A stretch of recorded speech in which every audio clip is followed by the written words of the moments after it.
নমস্কাৰ সকলোকে। আজি মই আপোনালোকৰ মাজলৈ বহুত ঔষধি গুণৰে ভৰপূৰ এবিধ শাকৰ ৰেচিপি লৈ আহিছোঁ আৰু বনাম চিকেনৰ লগত। এবিধ শাক চিনি পাইছে চাগে সকলোৱে, হয় চেংমৰা শাক। আজি মই চেংমৰা শাক বনাম চিকেনৰ লগত। ইফালে তেলতে দিলোঁ 2 খিলা তেজপাত, অকণমান পিঁয়াজ, আদা নহৰু পেষ্ট আৰু দুটামান লং ইলাচি। এতিয়া এইখিনি ধুনীয়াকৈ ভাজি ল'ম। আৰু আপোনালোকে জানেনে চেংমৰা শাকৰ ঔষধি গুণসমূহ? চেংমৰা শাকত প্ৰচুৰ পৰিমাণে এণ্টিঅক্সিডেণ্ট আৰু ফাইবাৰ আছে, সেইবাবে মেদবহুলতা সমস্যা ভাল হয়। এইফালে মই ইয়াতে চিকেনখিনি দি দিলোঁ দেই। এতিয়া ধুনীয়াকৈ ভাজি ল'ম এইখিনি। ইয়াতে মই দিছোঁ অকণমান জিৰা ধনিয়া পাউডাৰ আৰু অলপ নিমখ। আপোনালোকে সোৱাদ অনুসৰি দি ল'ব। খাবলৈ অলপ তিতা সোৱাদ।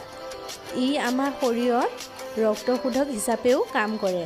আৰু আপোনালোকৰ যদি ব্লাড প্ৰেছাৰৰ প্ৰব্লেম আছে বা ডায়েবেটিছ আছে, আপোনালোকেও খাব পাৰে, ভাল পাব। এইফালে মই ইয়াত ধুনীয়াকৈ চিকেন লৰাই আছোঁ আৰু ইয়াতে মই এতিয়া এটা বিলাহী দি দিছোঁ।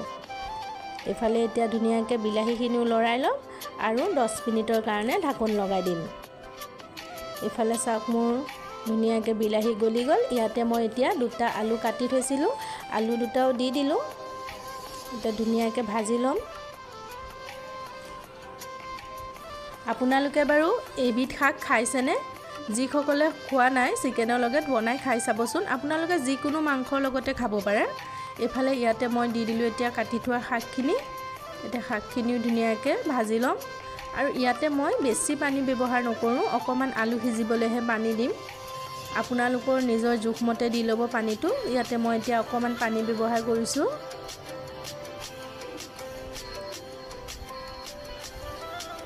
এতিয়া মই এইখিনি 10 মিনিটমানৰ কাৰণে ধুনীয়াকৈ সিজিবলৈ দিম।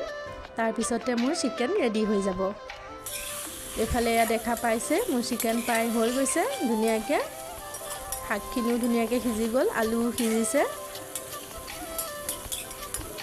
ভিডিঅ'টো শেষলৈকে চাব আৰু কেনেকুৱা লাগিল চাই কমেণ্ট কৰিবলৈ নাপাহৰিব দেই। এইফালে এয়া মোৰ চিকেনৰ লগত চেংমৰা শাক। এইফালে লৈছোঁ নেমু, পিঁয়াজ, এটা ভোট জলকীয়া আৰু দালি।